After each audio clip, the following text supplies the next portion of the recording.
નમસ્તે વિદ્યાર્થી મિત્રો, આજના સંધાનના જીવંત વ્યાખ્યાન ખંડમાં આપ સૌનું સ્વાગત છે. આજે આપણે ન્યુક્લિયર ફિઝિક્સ એટલે કે નાભિકીય ભૌતિક વિજ્ઞાનના એક વિશેષ મોડલ લિક્વિડ ડ્રોપ મોડલ વિશે ચર્ચા કરવાના છે અને અંતે આલ્ફા ડીકે વિશેની સમજૂતી મેળવવાના છે. તો આ સાથે આપણી સાથે ઉપસ્થિત છે MS યુનિવર્સિટીના પ્રોફેસર નરેન્દ્ર ચાવડા અને હું પોતે ડૉક્ટર બાલકૃષ્ણ શાહ. આજે આપણે ન્યુક્લિયર ફિઝિક્સ એક અઘરો વિષય છે એવું સમજીને નહીં, પણ એક પાયાનો વિષય છે જે પદાર્થ વિજ્ઞાનના સૂક્ષ્મતમ કણો વિશેની માહિતી અને ઉર્જા સ્ત્રોત, જેને આપણે ન્યુક્લિયર પાવર કહીએ છીએ, એ વિશેની માહિતી માટે જે પ્રારંભિક સમજ છે એ સમજ પૂરી પાડવા માટે કેટલાક મુખ્ય મોડલ, સિદ્ધાંતો વગેરેની ચર્ચા કરવાના છે, જે આ મુજબ છે. એમાં આપણે સૌથી પહેલાં લિક્વિડ ડ્રોપ મોડલ, એની એઝમ્પશન્સ એટલે કે શું શું પૂર્વધારણાઓ આપણે લેવી પડે, એને અને ન્યુક્લિયસને શું સંબંધ છે, કાં તો એ બંને વચ્ચે સરખામણી આપણે શું કરી શકીએ છીએ, અને મુખ્ય જેને આપણે E=mc² તરીકે ઓળખીએ છીએ એ આપણને ન્યુક્લિયસમાંથી કેવી રીતે પ્રાપ્ત થાય છે, તો એનો આધાર છે માસ ડિફેક્ટ. તો માસ ડિફેક્ટ્સ વિશે સમજૂતી મેળવીશું. ત્યારબાદ ન્યુક્લિયરનું વિભંજન કે ન્યુક્લિયરનું વિખંડન, આ બે જે થાય છે એને માટે જવાબદાર જે બાઇન્ડિંગ એનર્જી છે એ વિશેની સમજૂતી મેળવીશું. તેના દ્વારા સેમી ઇમ્પિરિકલ માસ ફોર્મ્યુલા કે જે લિક્વિડ ડ્રોપ મોડલ આધારિત છે અને જે જુદા જુદા પેરામીટર્સ આપણને પૂરા પાડે છે કે જેને કારણે આપણે ન્યુક્લિયર પ્રોસેસીસ, ફ્યુઝન, ફ્યુઝન વગેરે સમજી શકીએ છીએ, તે સમજવા પ્રયત્ન કરીશું. હવે આપણે આવીએ છીએ મુખ્યત્વે ન્યુક્લિયર ફ્યુઝન એટલે કે ન્યુક્લિયર વિખંડન અથવા તો ન્યુક્લિયર ડિસઇન્ટિગ્રેશન, ત્યારબાદ ન્યુક્લિયર સ્ટેબિલિટી અને આલ્ફા ડીકે. તો હું હવે નરેન્દ્ર ચાવડા સાહેબને વિનંતી કરીશ કે તેઓ લિક્વિડ ડ્રોપ મોડેલ વિશે આપણને થોડી માહિતી આપે. થેન્ક યુ બાલકૃષ્ણ સાહેબ. આપણા આજનો જે વિષય છે એમાં આપણે મેઇન લિક્વિડ ડ્રોપ મોડલ વિશે ચર્ચા કરવાના છીએ. તો એ મોડલ પર જતાં પહેલાં આપણે થોડા ન્યુક્લિયર ફિઝિક્સ ના મોડલ, લિક્વિડ ડ્રોપ મોડલ ઉપર જતાં પહેલાં આપણે અમુક જે ટર્મ્સ જે છે જે લિક્વિડ ડ્રોપ મોડલમાં આપણે આગળ યુઝ કરીશું એના વિશેની માહિતી આપણે લઈ લઈએ. તો આપણે સ્લાઇડમાં બતાવ્યા પ્રમાણે આપ જોશો કે ફર્સ્ટ આપણે જે પ્લાન ઓફ ટોક છે એ આપણે આ રીતે ડિવાઈડ કર્યું છે. પહેલાં ઇન્ટ્રોડક્શન છે, ત્યાર પછી ન્યુક્લિયર મોડલ્સ છે. અહીંયા આગળ આપણે લિક્વિડ ડ્રોપ મોડલની જ ચર્ચા કરવાના છીએ અને આ બાકીના જે બધા પોઈન્ટ્સ જે છે એ આ બાલકૃષ્ણ સરે આપને બતાવી દીધા છે. આપણે જ્યારે ન્યુક્લિયસની વાત કરીએ તો ન્યુક્લિયસ એ પ્રોટોન અને ન્યુટ્રોનનું બનેલું છે અને એનું ડાયામીટર આપ જુઓ તો ન્યુક્લિયર ડાયામીટર એ 10⁻15 મીટર જેટલું છે અને એની કમ્પેરમાં તમે એટોમિક ડાયામીટર તમે લો તો એ 10⁻−10 મીટર છે. આમ આપણે જ્યારે બે પાર્ટિકલ્સના વચ્ચેની ઇન્ટરેક્શનની જ્યારે આપણે વાત કરીએ તો ટોટલ આપણે 4 ફંડામેન્ટલ ઇન્ટરેક્શન્સ જે છે. First is gravitational interaction, second is electromagnetic interaction, third is weak electromagnetic interaction અને ફોર્થ એ શોર્ટ રેન્જ ઇન્ટરેક્શન કે જે ન્યુક્લિયર ફોર્સીસ આપણે કહીએ છીએ. ગ્રેવિટેશનલ ફોર્સ આપણે લઈએ તો એના માટે આપણે ઇક્વેશન લખી શકીએ છીએ કે બે માસ હોય m1 અને m2 અને એ બે વચ્ચે ધારો કે એ બે r ડિસ્ટન્સ દૂર હોય તો આપણે એના વિશેનું ઇક્વેશન લખી શકીએ છીએ. એ જ પ્રમાણે ઇલેક્ટ્રોમેગ્નેટિક ફોર્સ માટે પણ આપણે ઇક્વેશન લખી શકીએ છીએ. અને જે વીક ઇન્ટરેક્શન છે, વીક ઇન્ટરેક્શન અને ઇલેક્ટ્રોમેગ્નેટિક ફોર્સ એ બંને એક જ વસ્તુ છે. એક જ વસ્તુની જુદી જુદી પરિસ્થિતિઓમાં એ નિર્માણ થતું હોય છે. અને પછી આપણે આવીએ તો સ્ટ્રોંગ ઇન્ટરેક્શન જે ન્યુક્લિયર ફોર્સની આપણે વાત કરીએ તો ન્યુક્લિયર ફોર્સ માટે મીન્સ હજી સુધી there is no equation. You cannot write down equation for a nuclear force. So still the interaction is unknown. એટલે ન્યુક્લિયસના અંદર શું થઈ રહ્યું છે એના વિશેની આપણને ખબર નથી. એટલે જ્યારે આપણે અહીંયા આપ જોશો કે ન્યુક્લિયસ એ ન્યુટ્રોન અને પ્રોટોનનું બનેલું છે અને એ બંને ન્યુક્લિયસના અંદર છે, તો એમનું જે કમ્બાઇન્ડ નામ છે એને આપણે ન્યુક્લિયોન તરીકે ઓળખીએ છીએ. ન્યુક્લિયોન એટલે એ પ્રોટોન પણ હોઈ શકે અને ન્યુટ્રોન પણ હોઈ શકે. અને જ્યારે ન્યુક્લિયાઇડની વાત કરીએ ત્યારે એ ન્યુક્લિયસ છે કે જેના અંદર ચોક્કસ સંખ્યામાં પ્રોટોન્સ અને ન્યુટ્રોન્સ છે. હવે આપણે જ્યારે ન્યુક્લિયર ફોર્સની વાત કરીએ તો ન્યુક્લિયર ફોર્સ એવું જાણવા મળ્યું છે કે એવું તારણ આપણે એક્સપેરિમેન્ટલ રિઝલ્ટ્સ પરથી એવું તારણ મળ્યું છે કે ન્યુક્લિયર ફોર્સ જે છે એ ચાર્જ ઇન્ડિપેન્ડન્ટ છે. એટલે આપણને ખબર છે કે પ્રોટોન્સ જે છે એ પોઝિટિવ ચાર્જ ધરાવે છે, ન્યુટ્રોન્સ ઉપર ચાર્જ નથી, દે આર ન્યુટ્રલ. તેમ છતાં પણ બે પ્રોટોન વચ્ચે જે ન્યુક્લિયર ફોર્સ હોય, ન્યુટ્રોન વચ્ચે જે ન્યુક્લિયર ફોર્સ હોય અને બે ન્યુટ્રોન્સ વચ્ચે જે ન્યુક્લિયર ફોર્સ હોય એ સરખા છે. એ તો આપણે એવું કહી શકાય કે જે ન્યુટ્રોન અને પ્રોટોન એટલે કે ન્યુક્લિયોન્સ વચ્ચેનો જે ફોર્સ છે, ન્યુક્લિયર ફોર્સ, એ ચાર્જ ઇન્ડિપેન્ડન્ટ છે, ચાર્જ ઉપર આધારિત રાખતો નથી. જેમ આપણે કુલમ ઇન્ટરેક્શન લઈએ તો કુલમ ઇન્ટરેક્શન એ ચાર્જ ડિપેન્ડન્ટ કહેવાય, કારણ કે પોઝિટિવ અને પોઝિટિવ ચાર્જ આપણે લઈએ તો એ બેના વચ્ચે અપાકર્ષણ થાય અને પોઝિટિવ નેગેટિવ લઈએ તો બેના વચ્ચે અટ્રેક્શન થાય. એ જ રીતે આપણે બીજી વસ્તુ આપણે જોઈએ કે પ્રોટોન્સ જે છે તો પ્રોટોન્સ ઉપર પોઝિટિવ ચાર્જ છે, ન્યુટ્રોન્સ ઉપર કોઈ પણ ચાર્જ નથી અને એ બંને ન્યુક્લિયસના અંદર રહે છે. અને આપણે એ પણ જોયું કે એનું ફોર્સ જે છે એ ચાર્જ ઇન્ડિપેન્ડન્ટ છે. બીજી વસ્તુ આપણે લઈએ કે પ્રોટોન્સ અને ન્યુટ્રોન્સ એ એમની સ્પિન પણ છે, એમની સ્પિન હાફ છે, એટલે 1/2 h કટ. તો એટલે એ જે પાર્ટિકલ્સ છે એને ફર્મિયોન્સ કહેવામાં આવે છે. જે પાર્ટિકલ્સની સ્પિન હાફ ઇન્ટિગ્રલ સ્પિન હોય તો એને ફર્મિયોન્સ કહેવામાં આવે, જેની ઇન્ટિગ્રલ સ્પિન હોય એને બોઝોન્સ કહેવામાં આવે. અને આપણે જ્યારે પ્રોટોન્સની વાત કરીએ તો પ્રોટોન્સનું મેગ્નેટિક મુવમેન્ટ છે, મેગ્નેટિક મુવમેન્ટ એ પ્રોટોન્સનું છે, એ ચાર્જ પાર્ટિકલ છે અને એને પોતાની સ્પિન પણ છે, એટલે એનું મેગ્નેટિક મુવમેન્ટ છે. એ જ પ્રમાણે ન્યુટ્રોન પર ચાર્જ નથી તેમ છતાં પણ એનું મેગ્નેટિક મુવમેન્ટ છે. એનો મતલબ શું થાય કે આમ ધારો કે તમે કોઈ ચાર્જ વગરનો પાર્ટિકલ લો, એના પર ચાર્જ ના હોય અને એની સ્પિન હોય તો કરંટ શક્ય નથી, એટલે મેગ્નેટિક મુવમેન્ટ ના હોવું જોઈએ.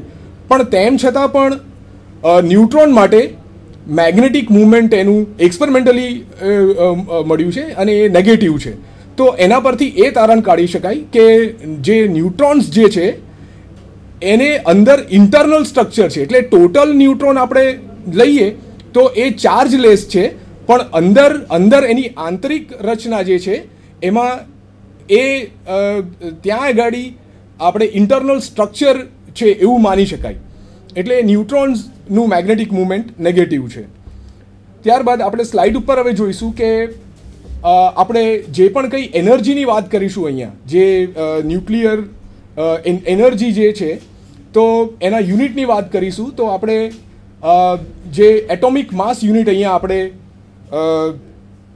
ડિફાઇન કરીશું. તો એટોમિક માસ યુનિટ એટલે શું કે it is 1/12 of the mass of carbon atom which contains 6 protons, 6 neutrons and 6 electrons. એટલે 1 atomic mass equal to 1.66 into 10 to the power minus 27 kg જેટલું થાય. અને આપણને ખબર છે કે E equal to mc², એટલે તમે જે માસ છે એની ઇક્વિવેલન્ટ તમે એનર્જી શોધી શકો. સો 1 AMU equal to 9.31.5 MeV, that is mega electron volt. And this particular quantity is very useful in calculating the energy charge in energy change in nuclear transformations. હવે આપણે liquid drop model વિશે ચર્ચા કરીએ તો liquid drop model સૌથી પહેલાં propose કર્યું એ George ગેમોએ propose કર્યું અને ત્યાર પછી એ મોડલને ડેવલપ કર્યું નીલ બોહર અને વ્હીલર નામના સાયન્ટિસ્ટે. લિક્વિડ ડ્રોપ મોડલમાં સૌથી અગત્યનું વસ્તુ આપણે શું લઈએ છીએ કે લિક્વિડ ડ્રોપ મોડલ જે છે એને આપણે ઇનકોમ્પ્રેસિબલ ન્યુક્લિયર ફ્લુઇડ તરીકે આપણે લઈએ છીએ અને એના અંદર જે બધા ન્યુક્લિયોન્સ જે છે એ બધાની બાઇન્ડિંગ એનર્જી બધાની સરખી છે અને એ ઇક્વલી ડિસ્ટ્રીબ્યુટ થઈ છે. એટલે આપણે કોઈ ન્યુક્લિયસ લીધું, ન્યુક્લિયસના અંદર અમુક ન્યુટ્રોન્સ છે અને અમુક પ્રોટોન્સ છે. n નંબરના ન્યુટ્રોન્સ છે અને z નંબરના પ્રોટોન્સ છે. n+z એને આપણે એટોમિક માસ નંબર કહીએ છીએ અને એટોમિક નંબર એ આપણે z છે અને n જે છે એ ન્યુટ્રોનની સંખ્યા ન્યુક્લિયસના અંદર. હવે આપણે લિક્વિડ ડ્રોપ અને ન્યુક્લિયસ એ બે વચ્ચે શું સમાનતા છે એની આપણે ચર્ચા કરીએ તો લિક્વિડ ડ્રોપ એનો સ્ફેરિકલ શેપ છે. એ શાના લીધે છે? Because of surface tension. અને સરફેસ ટેન્શનનો જે ફોર્સ જે છે એ સેન્ટરના તરફ લાગે છે. એ જ પ્રમાણે ન્યુક્લિયસ જે છે એને એ પણ આપણે અહીંયા સ્ફેરિકલ અઝ્યુમ કર્યું છે, સ્ફેરિકલ શેપ છે. બીજી વસ્તુ કે લિક્વિડ ડ્રોપ આપણે લઈએ તો એના અંદર જે મોલેક્યુલ્સ છે તો એની ડેન્સિટી જે છે ડ્રોપની એ યુનિફોર્મ આપણે લેતા હોઈએ છીએ અને એના જે વોલ્યુમ જે છે એનાથી ઇન્ડિપેન્ડન્ટ છે. એટલે irrespective of volume the density is constant for a liquid for a particular drop. એ જ રીતે આપણે ન્યુક્લિયર ડેન્સિટીની વાત કરીએ એટલે ન્યુક્લિયર ડેન્સિટી જે કઈ રીતે ન્યુક્લિયર મેટર ન્યુક્લિયસના અંદર કઈ રીતે ડિસ્ટ્રીબ્યુટ થઈ છે તો એ આપણે જોઈએ તો એ પણ જોઈ શકાય છે કે it is independent of nuclear volume. ત્યાર પછી લિક્વિડ ડ્રોપ મોડેલ કયા પૂર્વધારણા ઉપર આપણે રાખ્યું છે, અઝેમ્પશન્સ ઉપર રાખ્યું છે એટલે કન્સ્ટ્રક્ટ કર્યું છે એ આ પ્રમાણે છે. All nuclei are considered to behave like incompressible drop of liquid. આપણે જોયું કે જે બધા ડ્રોપ છે એ ઇનકોમ્પ્રેસિબલ એટલે એનું જે કદ છે એ અચળ રહેશે. બીજો પોઈન્ટ કે nucleus is spherical in a shape due to symmetrical surface tension forces. Surface tension આપણે સ્ફેરિકલ લીધું એટલે સરફેસ ટેન્શનનો જે ફોર્સ છે એના લીધે એનો જે શેપ છે એ સ્ફેરિકલ છે અને જે લિક્વિડની ડેન્સિટી છે એ કોન્સ્ટન્ટ છે. બીજું આને આપણે એના સાથે પણ સરખાવી શકાય કે જે હીટ ઓફ વેપરાઇઝેશન છે લિક્વિડ ડ્રોપના અંદર એ કોન્સ્ટન્ટ છે.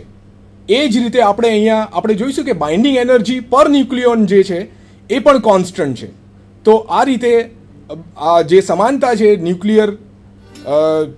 ન્યુક્લિયસમાં અને લિક્વિડ ડ્રોપ વચ્ચે એને આપણે લઈને એક મોડેલ તૈયાર કરી રહ્યા છે અને એનું નામ એટલા માટે એનું નામ આપણે આપ્યું છે લિક્વિડ ડ્રોપ મોડેલ.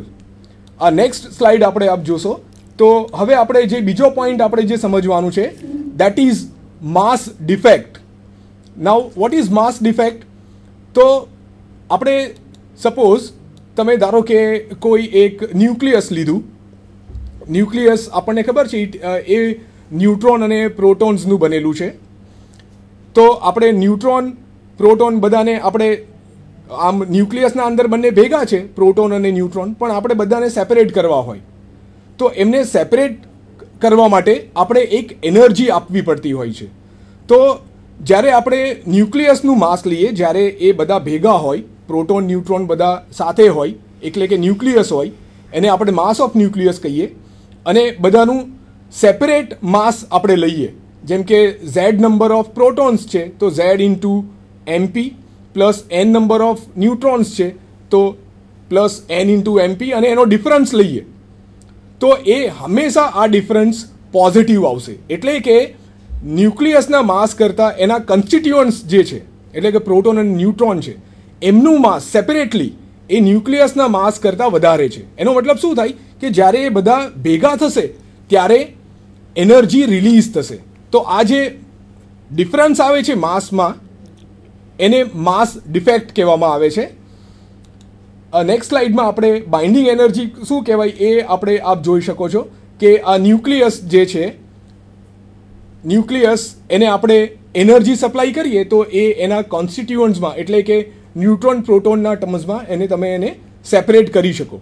તો આને this is called a binding energy. So it is energy required to just take all the nucleons apart so that they are completely separated is called binding energy of the nucleus. તો આ થઈ binding એનર્જીની definition. હવે next આપણે જોઈશું કે binding energy આપણે જે શરૂઆતમાં જે આપણે કેલ્ક્યુલેટ કર્યું એ માસ ડિફરન્સ હતું. માસ ડિફરન્સને આપણે સી સાથે મલ્ટીપ્લાય કરીશું એટલે આપણને એનર્જી મળશે. એટલે બાઇન્ડિંગ એનર્જીની આપણે ડેફિનેશન જે અગાઉ આપી એ આ સેમ ડેફિનેશન છે અને એને આપણે અહીંયા માસ એમના જગ્યાએ માસ ડિફેક્ટ આવશે એટલે કે ડેલ્ટા એમ આવશે. તો અહીંયા તમને જે ઈ છે એ આપણને બાઇન્ડિંગ એનર્જી એ પર્ટિક્યુલર ન્યુક્લિયસ માટે મળશે. તો આ પ્રમાણે તમે કોઈ પણ ન્યુક્લિયસ હોય એની તમે બાઇન્ડિંગ એનર્જી કેલ્ક્યુલેટ કરી શકો છો. નેક્સ્ટ સ્લાઇડ આપણે જોઈએ તો નેક્સ્ટ સ્લાઇડ જે છે એ આને બાઇન્ડિંગ એનર્જી કર્વ કહેવામાં આવે છે. તો અહીંયા બાઇન્ડિંગ એનર્જી કર્વમાં આપ જોઈ શકો છો કે એક્સ એક્સિસ ઉપર માસ નંબર છે એટલે કે એ છે અને વાય એક્સિસ ઉપર જે છે એ બાઇન્ડિંગ એનર્જી પર ન્યુક્લિયોન્સ છે. એટલે બાઇન્ડિંગ એનર્જી પર ન્યુક્લિયોન્સ એટલે ધારો કે એ નંબરના ન્યુક્લિયોન્સ હોય પર્ટિક્યુલર કોઈ ન્યુક્લિયસમાં તો ટોટલ જે બાઇન્ડિંગ એનર્જી ન્યુક્લિયસની આવે એને એથી આપણે ડિવાઈડ કરીએ તો એ આપણે બાઇન્ડિંગ એનર્જી ડિવાઇડેડ બાય એ આપણે વાય એક્સિસ પર રાખ્યું છે અને આ એનો કર્વ છે. એટલે આપ જોઈ શકો છો કે આ કર્વ ઓલમોસ્ટ કોન્સ્ટન્ટ છે. અહીંયા આપ જોશો કે 30 એ ઇક્વલ ટુ 30-20ના આસપાસ આ કર્વ જે એ કોન્સ્ટન્ટ છે. એ constant approximately 8 binding energy per ન્યુક્લિયોન 8 MeVના આસપાસ એ કોન્સ્ટન્ટ છે. અને આ પર્ટિક્યુલર બાઇન્ડિંગ એનર્જી કર્વ પરથી આપણે ઘણી બધી વસ્તુ સમજી શકાય. સૌથી પહેલાં આપણે લઈએ તો ફિશન. આપ જોઈ શકો છો કે આ જે રિજિયન જે છે જ્યાં માસ નંબર વધારે છે તો એની બાઇન્ડિંગ એનર્જી જ્યારે એને આપણે બ્રેક કરીએ, ધારો કે કોઈ ન્યુક્લિયસ હોય હેવી ન્યુક્લિયસ જેમાં માસ નંબર વધારે છે તો એને આપણે 2 ટુકડા કરીએ એને તો એ 2 ટુકડાનું જે એનર્જી જે છે એ સેન્ટર રિજનમાં આવશે. એની એનર્જી બાઇન્ડિંગ એનર્જી એની વધારે છે કમ્પેર ટુ હેવી ન્યુક્લિયસ. તો આપણે કોઈ પણ હેવી ન્યુક્લિયસને જ્યારે બ્રેક કરીએ તો એમાંથી 2 નાના ટુકડા થાય અને એ બેને જ્યારે આપ જોશો કે એ વચ્ચેના રિજનમાં જે આ સેન્ટર રિજન છે ત્યાં એ જશે તો ત્યાં એની બાઇન્ડિંગ એનર્જી વધારે છે. બાઇન્ડિંગ એનર્જી વધારે મતલબ કે એ વધારે સ્ટેબલ છે. એટલે જ્યારે કોઈ પણ હેવી ન્યુક્લિયસને જ્યારે બ્રેક કરવામાં આવે અને એના 2 નાના પીસીસ કરવામાં આવે ત્યારે એનર્જી રિલીઝ થાય તો એને ફિશન કહેવાય. આપ જોઈ શકો છો કે આ જે એરો દર્શાવેલ રિજનના જ્યારે ન્યુક્લિયસ હોય છે અને બ્રેક કરવામાં આવે તો એની energy because of that energy આપણે એનર્જી રિલીઝ થશે. એ જ પ્રમાણે આ તમે આ જે એરો દર્શાવ્યો છે ત્યાં જ્યાં એ નાનો છે ત્યાં આગળ એનર્જી લાઇટ ન્યુક્લિયાઈ છે. એટલે 2 લાઇટ ન્યુક્લિયાઈને જ્યારે તમે ભેગા કરો ત્યારે હેવી ન્યુક્લિયસ બનશે. એટલે 2 ભેગા કરવાથી પણ એનર્જી આપ જોઈ શકો છો કે ભેગા કરવાથી જે ન્યુક્લિયસ બનશે એની એનર્જી બાઇન્ડિંગ એનર્જી વધારે હશે પર ન્યુક્લિયોન. એટલે ત્યારે પણ એટલે ફ્યુઝન વખતે પણ એનર્જી રિલીઝ થશે. હા, ફ્યુઝન અને ફિશન વખતે. તો આ બાઇન્ડિંગ એનર્જી કર્વ થયો. નેક્સ્ટ જે છે એ આપણે આગળ જોઈ લીધું કે આ જે છે એ આનો ડિફરન્સ આપણે લઈશું માઇનસ બાઇન્ડિંગ એનર્જી આપણે કહીએ તો એ તમને માસ ઓફ ન્યુક્લિયસ મળે. આ પર્ટિક્યુલર ઇક્વેશનને સેમી ઇમ્પિરિકલ માસ ફોર્મ્યુલા કહેવામાં આવે છે. હા, હવે બાલકૃષ્ણ સાહેબ આપણને થોડું આ વિશે આગળ કહેશે. નેક્સ્ટ સ્લાઇડમાં તો લિક્વિડ ડ્રોપ મોડલ. ચાવડા સાહેબ, તમે જે લિક્વિડ ડ્રોપ મોડલની એઝમ્પશન પૂર્વધારણાની વાત કરી અને જે સેમી ઇમ્પેરિકલ માસ ફોર્મ્યુલા વિશે તમે સમજાવવા માટે શરૂઆત કરી, એ આ સેમી ઇમ્પેરિકલ માસ ફોર્મ્યુલા છે શું, એમાં શું શું વસ્તુઓ આવેલી છે, તો એ વિશે તમે જરા અલગ અલગ મુદ્દાઓ બતાવશો, જે છે volume term, surface term, coulomb term, તો એ વિશે તમે માહિતી આપો તો જરા વધારે સહેલું લાગે અમને. આપણે સેમી ઇમ્પિરિકલ માસ ફોર્મ્યુલા જે આપણે સ્લાઇડમાં આપ જોશો કે સેમી ઇમ્પિરિકલ માસ ફોર્મ્યુલા એ વેઇસેકર નામના સાયન્ટિસ્ટે 1935માં એને ડિરાઈવ કરી અને એને લિક્વિડ ડ્રોપ મોડેલનો ઉપયોગ કરીને આ સેમી ઇમ્પિરિકલ માસ ફોર્મ્યુલા ડિરાઈવ કરી. એની મેઇન એઝેમ્પશન એ જ છે કે જે આપણે ન્યુક્લિયર મેટર જે છે એ ઇનકોમ્પ્રેસિબલ છે, એટલે કે આપણે રેડિયસ એની ડેન્સિટી કોન્સ્ટન્ટ છે.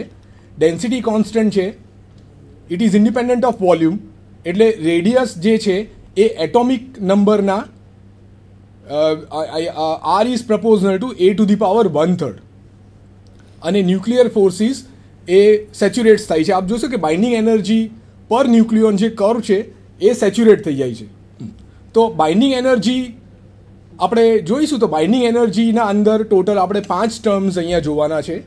એમાં પહેલી ટર્મ છે એ વોલ્યુમ ટર્મ, બીજી એ સરફેસ ટર્મ છે, ત્રીજી એ કુલમ ટર્મ, ચોથી એસિમેટ્રી ટર્મ અને પાંચમી જે છે એ પેરિંગ ટર્મ. ક્લિક કરો.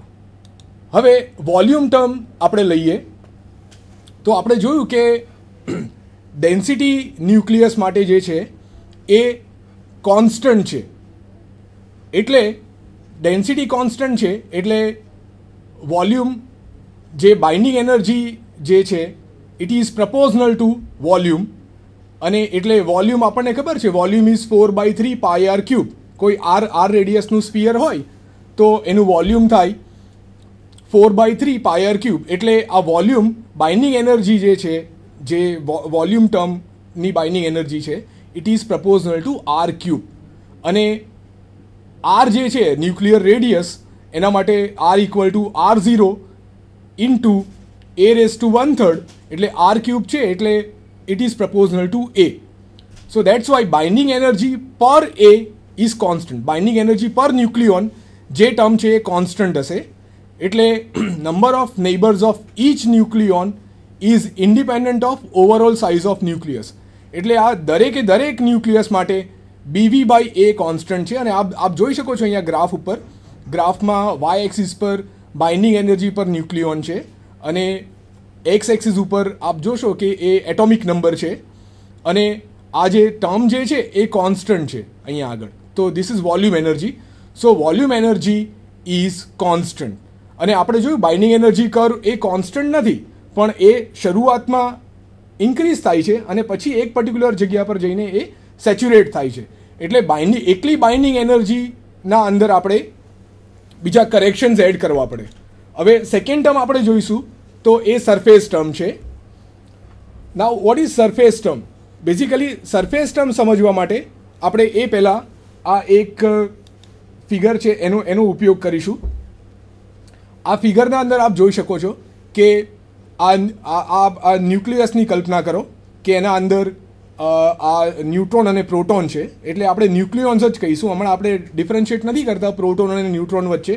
તો આ સેન્ટરમાં એક ન્યુક્લિયોન છે અને એના આસપાસ બીજા 6 ન્યુક્લિયોન છે, એટલે આ લાઇટ ન્યુક્લિયાઈ થયું. તો લાઇટ ન્યુક્લિયાઈમાં સરફેસ ઉપર ટોટલ સરફેસ ન્યુક્લિયોન્સ કેટલા છે અને ટોટલ ન્યુક્લિયોન્સ કેટલા છે, તો એ આપ જોશો તો અહીંયા 6/7 એટલે ઓલમોસ્ટ 85% જે ન્યુક્લિયોન્સ જે છે એ સરફેસ ઉપર છે લાઇટ ન્યુક્લિયાઈમાં. એ જ પ્રમાણે હવે હેવી ન્યુક્લિયસ આપણે લઈએ. હેવી ન્યુક્લિયસ એટલે કે જેમાં ન્યુટ્રોન અને પ્રોટોન વધારે સંખ્યામાં હોય. તો હેવી ન્યુક્લિયસમાં જોઈશું તો આપણે આ જે બ્રાઉન કલરના જે ન્યુક્લિયોન્સ જે છે એ સરફેસ ઉપર છે, અને ટોટલ ન્યુક્લિયોન્સ અહીંયા આપ જોશો તો 19 છે અને સરફેસ ઉપર 12 છે. એટલે આપણે ફ્રેક્શન કાઢીએ ફ્રેક્શન એટલે કેટલા ફ્રેક્શન ન્યુક્લિયોન્સ એ સરફેસ ઉપર છે. તો એ હેવી ન્યુક્લિયસમાં ઓલમોસ્ટ 60% જે ન્યુક્લિયોન્સ જે છે એ સરફેસ ઉપર છે. હવે આપણે આગળની સ્લાઇડ જોઈએ અહીંયા કે હવે આપણે સરફેસ એનર્જી સમજવાનો પ્રયત્ન કરીએ. તો આપણે જોયું કે આ જે સરફેસ ટર્મ છે એ લાઇટ ન્યુક્લિયસ માટે વધારે અગત્યની છે, કારણ કે ત્યાં વધારે ન્યુક્લિયોન સરફેસ ઉપર છે. જ્યારે હેવી ન્યુક્લિયસ આપણે લેશો તમે તો હેવી ન્યુક્લિયસના અંદર એ ફ્રેક્શન ઓછું છે. એટલે આ ટર્મ જે છે સરફેસ એનર્જી ટર્મ એ લાઇટ ન્યુક્લિયાઈ માટે અગત્યની છે. અને આપણું જે મોડેલ છે એમાં આપણે સ્ફિયર કન્સિડર કર્યું છે ન્યુક્લિયસને. એટલે અને સરફેસ જે છે સ્ફિયર માટેનો સરફેસ એરિયા 4πr², એટલે surface binding energy is proportional two r². આપ જોશો આ સ્લાઇડમાં કે સરફેસ એનર્જી જે છે binding energy it is proportional two r², અને પછી બાઇન્ડિંગ એનર્જી પર ન્યુક્લિયોન આપણે લઈશું તો it is proportional two 1/a⁻⁻⁻. અહીંયા જે કોન્સ્ટન્ટ જે છે as એ કોન્સ્ટન્ટ આપણે એની સમજૂતી જ્યારે કમ્પ્લીટ આપણા ફોર્મ્યુલા આપણા પાસે આવી જશે ત્યારે એની સમજૂતી આપણે આપીશું. એટલે હવે આ બાઇન્ડિંગ એનર્જી જે છે એની સાઇન પણ આપ જોશો કે નેગેટિવ છે. નેગેટિવ એટલા માટે છે કારણ કે સરફેસ ટર્મ જે છે સરફેસ ટર્મના લીધે જે ટોટલ બાઇન્ડિંગ એનર્જી એ રિડ્યુસ થાય છે, એટલે કે ન્યુક્લિયસને ડિસ્ટેબિલાઇઝ કરે છે. સરફેસ એનર્જી નેગેટિવ છે એનો મતલબ કે એ ટર્મના લીધે એનર્જી જે છે એ ડિસ્ટેબિલાઇઝ થાય છે. નેક્સ્ટ ટર્મ આપણે જોઈશું તો it is called coulomb term. હવે આપણે ન્યુક્લિયસના અંદરના પ્રોટોન્સ વિશે આપણે પ્રોટોન્સના ઉપર કોન્સન્ટ્રેટ કરીશું કે ન્યુક્લિયસ જે છે એના અંદર પ્રોટોન્સ પણ છે અને ન્યુટ્રોન્સ પણ છે. અને આપણને ખબર છે કે ન્યુટ્રોન્સ જે છે એના પર ચાર્જ નથી અને પ્રોટોન્સ જે છે એ પ્રોટોન્સના ઉપર પોઝિટિવ ચાર્જ છે. એટલે જ્યારે ન્યુક્લિયસની આપણે વાત કરીએ, ન્યુક્લિયસની સાઇઝ આપણે જોઈ કે 10⁻⁻15 મીટર જેટલી છે. એટલે જે પ્રોટોન્સ બધા છે એ એકબીજાના પાસે હશે અને એમના વચ્ચે કુલમ રિપલ્ઝન હશે. એટલે એ કુલમ રિપલ્ઝન જે છે એટલે અપાકર્ષણના લીધે ન્યુક્લિયસ જે છે એ ડિસ્ટેબિલાઇઝ થશે. તો એ જે એનર્જી છે એના લીધે જે એનર્જી ઇન્વોલ્વ થશે આપણા લિક્વિડ ડ્રોપ મોડલના સેમી ઇમ્પિરિકલ માસ ફોર્મ્યુલામાં, તો એ એનર્જીને આપણે કુલમ એનર્જી કહીએ છીએ. અને આપણે જે સ્લાઇડમાં આપણે જોશું કે જે કુલમ ટર્મ જે છે એ અહીંયા આપ જોઈ શકો છો કે ઇટ ઇઝ -ac. આ પેરામીટર છે z-1 divided by a⁻⁻⁻⁻. Charge density આપણે લઈએ તો charge density is proportional to z/r³. અને આ પોટેન્શિયલ એનર્જી આપણે લઈએ તો potential energy is proportional to z²/r.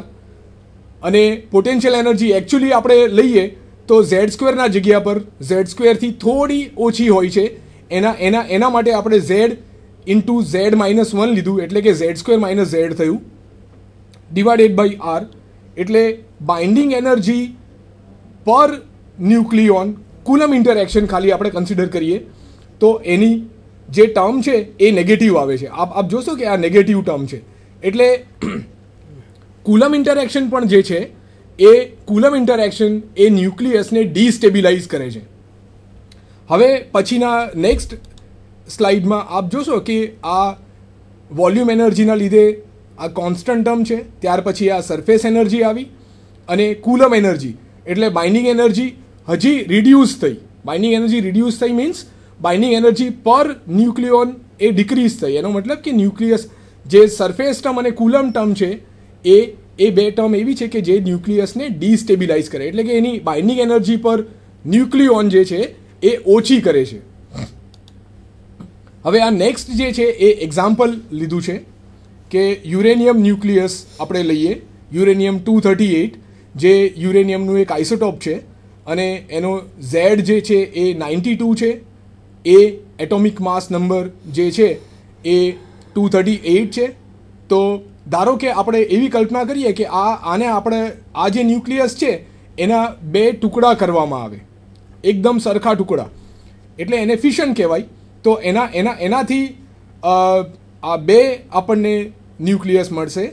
એમાં એનો એટોમિક નંબર એ જે હશે એ 119 હશે અને ઝેડ એના 46 હશે. એનો મતલબ કે એમાં 46 પ્રોટોન્સ હશે અને 119 - 46 એ ન્યુટ્રોન્સ હશે અને બીજી એનર્જી રિલીઝ થશે.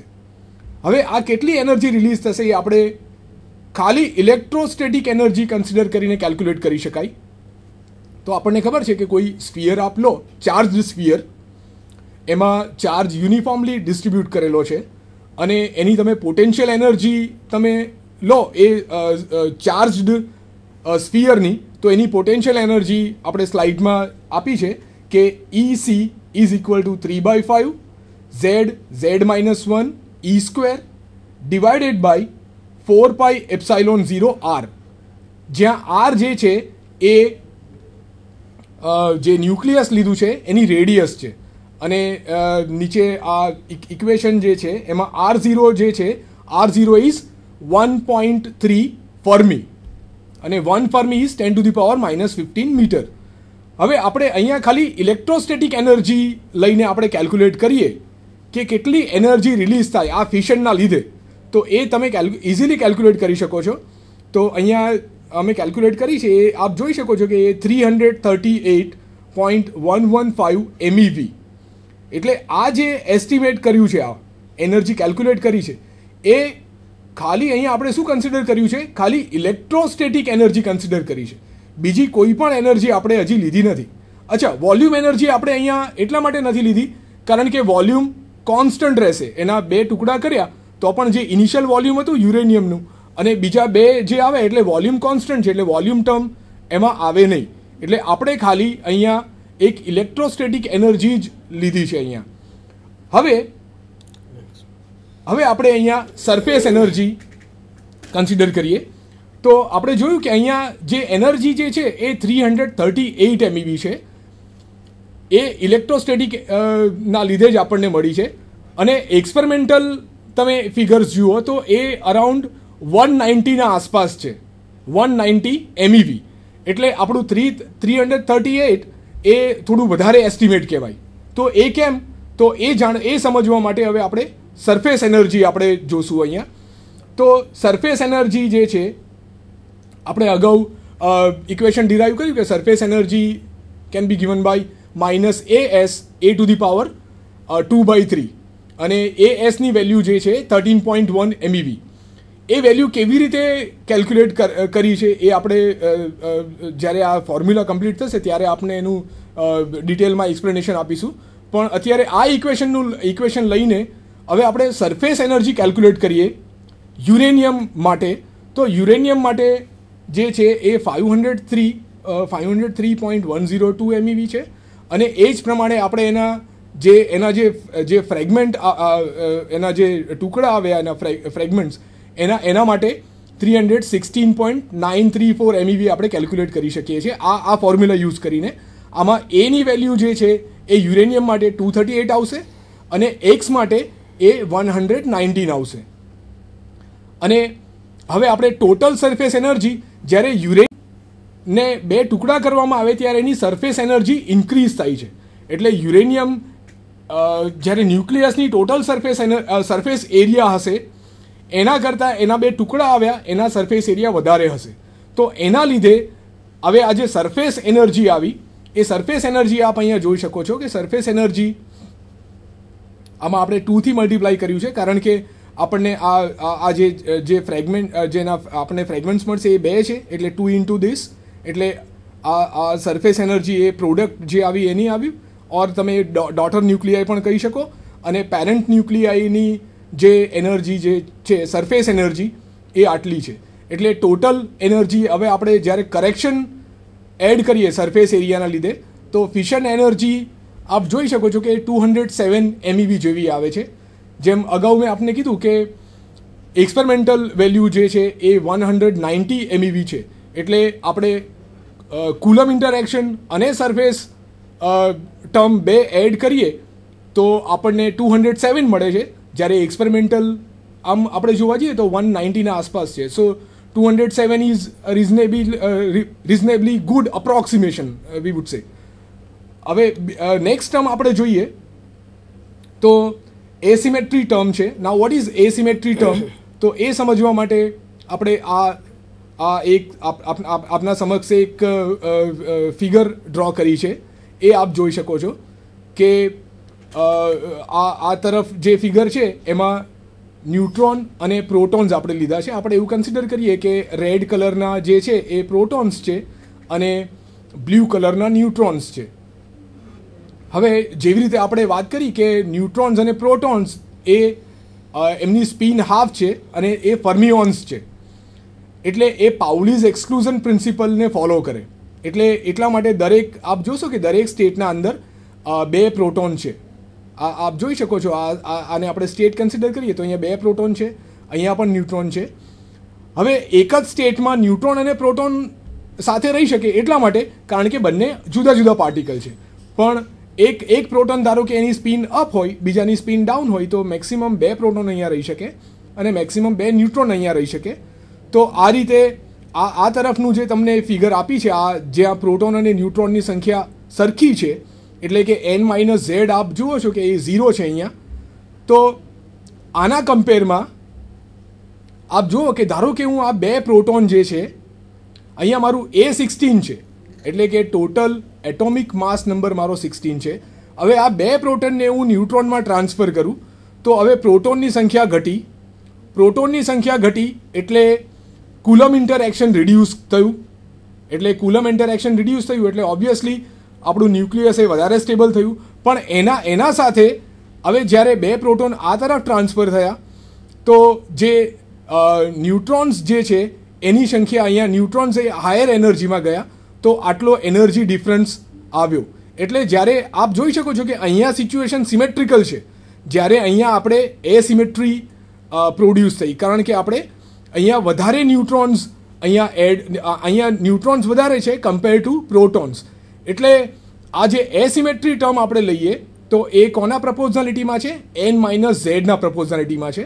એટલે હવે આને લઈને હવે આપણે એસિમેટ્રી ટર્મ આપણે સમજવા પ્રયત્ન કરીએ તો આ એસિમેટ્રી ટર્મ જે છે બાઇન્ડિંગ એનર્જીમાં જે આવે છે એ પણ એકચ્યુઅલી એ ડિસ્ટેબિલાઇઝ કરે છે ન્યુક્લિયસને. એટલે કે એ એસિમેટ્રી ટર્મ એ એનર્જી જે છે બાઇન્ડિંગ એનર્જી પર ન્યુક્લિયોન એ રિડ્યુસ કરે છે.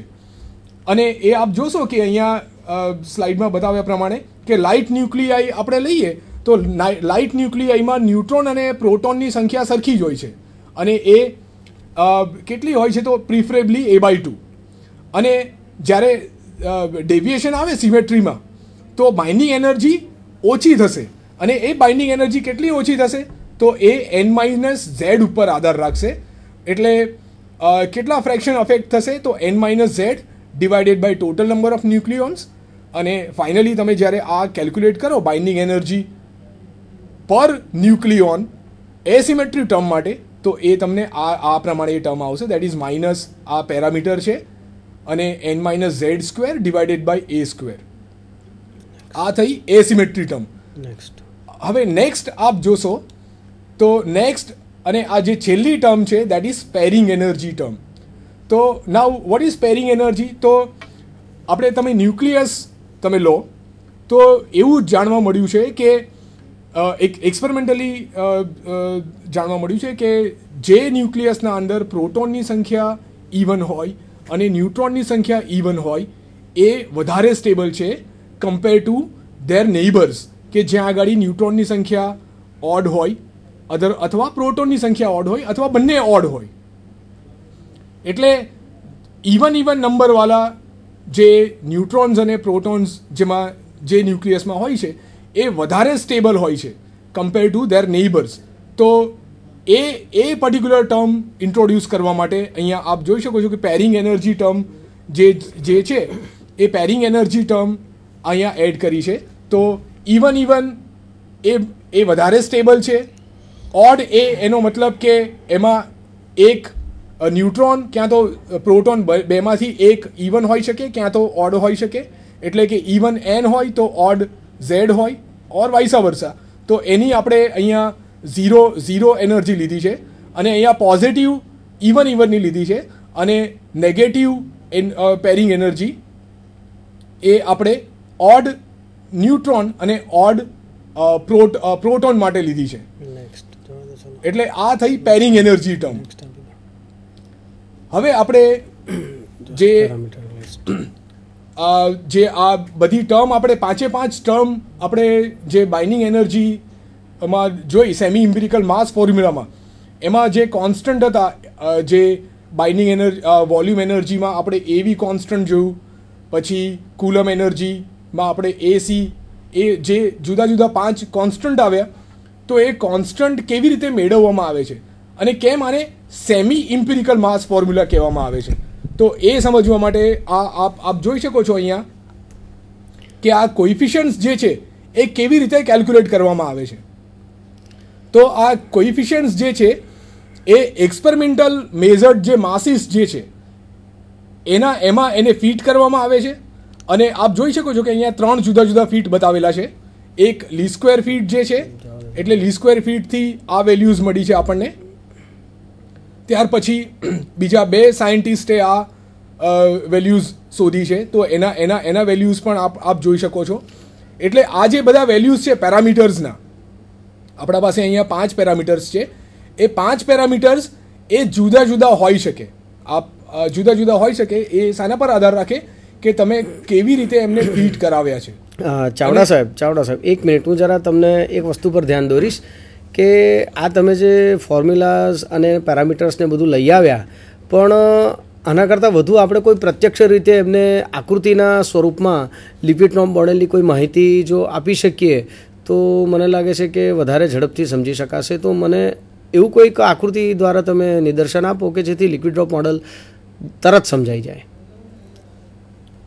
આકૃતિમાં જોવા માટે આપણે આપ સ્લાઇડ ઉપર આ જોશો કે આગળ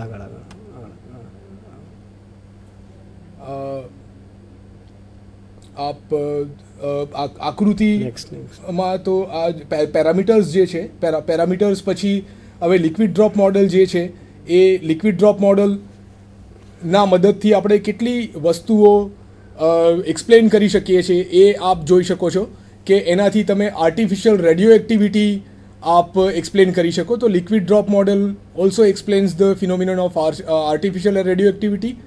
ઇવન આપ ફિશન પણ આપ લિક્વિડ ડ્રોપના મદદથી આપ એક્સપ્લેન કરી શકો છો. આ જે લિક્વિડ ડ્રોપ મોડલ છે એના ફેલિયર્સ પણ છે, એનાથી મેજિક નંબર્સ, એ મેજિક નંબર શું છે એ આપને પછીથી એક્સપ્લેન કરું છું કે એ મેજિક નંબર્સ એક્સપ્લેન નથી કરી શકાતા. પ્લસ જે ન્યુક્લિયસ જે છે એની સ્પિન છે અને એનું મેગ્નેટિક મૂવમેન્ટ પણ છે, એ મેગ્નેટિક મૂવમેન્ટ અને સ્પિન એ પણ આ લિક્વિડ ડ્રોપ મોડલના મદદથી એક્સપ્લેન નથી કરી શકાતું. તો આ એના ડ્રોબેક્સ છે. હવે આપણે જે ન્યુક્લિયર ફિશન એ લિક્વિડ ડ્રોપ મોડલના મદદથી કેવી રીતે સમજી શકાય, તો એ આપણે અહીંયા જોઈ શકાય છે કે આપ જોઈ શકો છો અહીંયા કે આ સ્ફેરિકલ ન્યુક્લિયસ છે અને અહીંયા એક ન્યુટ્રોન જે છે એ સ્ફેરિકલ ન્યુક્લિયસ છે. તો આપ અહીંયા જોઈ શકો છો ડિફોર્મેશન ઇઝ 0. તો એની પોટેન્શિયલ એનર્જી આ બાજુમાં જે કર્વ બતાવ્યો છે ત્યાંની પોટેન્શિયલ એનર્જી મિનિમમ છે. હવે જ્યારે કોઈ એક ન્યુટ્રોન એ ન્યુક્લિયસના અંદર એક એનર્જી સાથે કોલાઇડ થશે, એટલે શું થશે કે જે ન્યુક્લિયસ છે એમાં ડિફોર્મેશન પ્રોડ્યુસ થશે અને એનો શેપ ચેન્જ થશે. એટલે આ because of this shape change હવે એના ડિફોર્મેશન આવ્યું અને ડિફોર્મેશનના લીધે પોટેન્શિયલ એનર્જી ઇન્ક્રીઝ થાય છે. આપ જોઈ શકો છો કે આ પોટેન્શિયલ એનર્જી ધીરે ધીરે ઇન્ક્રીઝ થાય છે અને અહીંયા પોટેન્શિયલ એનર્જી એ મેક્સિમમ થશે. અને ત્યારે આપ જોઈ શકો છો કે આનો શેપ જે છે એ ડમ્બેલ શેપ જેવું બનશે. આ ડમ્બેલ શેપના લીધે હવે આપણને ખબર છે કે ન્યુટ્રોન્સ અને પ્રોટોન્સ સાથે છે ન્યુક્લિયસમાં, અને પ્રોટોન્સ કુલમ રિપલ્સનના લીધે હવે આ ડમ્બેલ જે શેપ છે એ બીકોઝ ઓફ કુલમ રિપલ્ઝન એ બે ડમ્બેલ શેપ જે છે એ જુદા પડશે. અને આપ જોઈ શકો છો કે અહીંયા આને સેશન પોઈન્ટ કહેવામાં આવે છે કે ત્યાર પછી એ બંને જે ન્યુક્લિયસના બે અલગ અલગ ભાગ થઈને જુદા પડે છે. અને આપ જોઈ શકો છો this is potential energy when there is no deformation. અને આપણે એને એટલે મીન્સ ફિશન શક્ય બનાવવું હોય તો આપણે આ જે ડિફરન્સ જે છે એટલી એનર્જી આપણે એને પ્રોવાઈડ કરવી પડે એ ન્યુક્લિયસને. તો આને આપણે ફિશન બેરિયર કહીશું. અને આ જેટલી એનર્જી આપણે સપ્લાય કરવી પડે એને એક્ટિવેશન એનર્જી કહેવાય. એટલે જો જે ન્યુટ્રોન આપણે ન્યુક્લિયસમાં એડ કર્યો એની એનર્જી એક્ટિવેશન એનર્જી કરતાં ઓછી હશે તો ફિશન પોસિબલ નથી. એટલે લિક્વિડ ડ્રોપ મોડલના મદદથી આપણે આ જે ફિશન બેરિયર છે એ આપણે સમજાવી શકાય છે. બાલકૃષ્ણ શાહ. વિદ્યાર્થી મિત્રો, અત્યાર સુધીમાં ચાવડા સાહેબે આપણને જે માહિતી આપી લિક્વિડ ડ્રોપ મોડેલ વિશે અને એમાં જે ફિશનની વાત કરી એ ફિશનથી આપણે જરા વધારે માહિતી મેળવી શકીએ છીએ કે ડીકે પ્રોસેસ જે થતા હોય છે જે આપણે અલગ અલગ ડીકે સિરીઝ વડે આ ગ્રાફમાં બતાવેલા છે. તો ડીકેની અંદર મુખ્યત્વે બે પ્રકાર છે, એક આલ્ફા ડીકે અને એક બીટા ડીકે છે. આલ્ફાને આપણે ઘણા વખતથી ઓળખી રહ્યા છે કે આલ્ફા પાર્ટિકલ એક્સપેરિમેન્ટ જ્યારે પણ આપણે કરીએ છીએ આકૃતિમાં બતાવ્યા પ્રમાણે ત્યારે આપણને 190 ડિગ્રી પર પણ આલ્ફા પાર્ટિકલ્સનું ડિટેક્શન જોવા મળે છે અને અલગ અલગ એંગલ્સ પર પણ મળે છે. આ આલ્ફા પાર્ટિકલ ન્યુક્લિયરને સ્ટેબલ કરવા માટે જરૂરી છે. અને ન્યુક્લિયરને સ્ટેબલ કેમ કરે છે તો એ આપણે આ ગ્રાફ દ્વારા જોઈ શકીએ છીએ કે જ્યારે પણ એટોમિક નંબર એ વધતો જાય છે ત્યારે એ વધેલા એટોમિક નંબરને કારણે એની બાઇન્ડિંગ એનર્જી પર ન્યુક્લિયોન ઘટે છે અને એની સ્ટેબિલિટી ઘટે છે. હવે જો સ્ટેબિલિટી વધારવી હોય તો એનો એટોમિક નંબર આપણે ઘટાડવો પડે અને આ એટોમિક નંબર ઘટાડવા માટેનું એક સ્ટાન્ડર્ડ જે પદ્ધતિ છે જે ન્યુક્લિયર ડિસઇન્ટિગ્રેશન આલ્ફા વડે થાય છે એ બતાવેલું છે. ન્યુક્લિયર ફ્યુઝન અને ફિશન વિશે ચાવડા સાહેબે તમને પૂરી માહિતી આપી છે. અને અત્યારે આલ્ફા ડીકે જે અહીંયા ઇક્વેશન બતાવેલું છે એક્સ ઝેડ એ વાય a-4 z-2 + 2he4, તો આ પ્રમાણે આપણે આલ્ફા પાર્ટિકલ્સ ન્યુક્લિયસમાંથી બહાર આવી શકે છે. એ જ પ્રમાણે બીટા પાર્ટિકલ્સ પણ બહાર આવે છે. આલ્ફા પાર્ટિકલ અને બીટા પાર્ટિકલની જુદી જુદી પ્રોપર્ટીઝ છે જે વિશે આપણે વધારે માહિતી ની ચર્ચા કરવાની જરૂર નથી. અને આ પ્રમાણે આપણે સમજી શકીએ છીએ કે ન્યુક્લિયર ફ્યુઝન અને એને કારણે આપણે આલ્ફા પાર્ટિકલ ડીકે પણ સમજી શકીએ, જેને હું તમને એક આકૃતિ વડે માહિતી આપીશ. આ વધારે વાર લગાડે છે.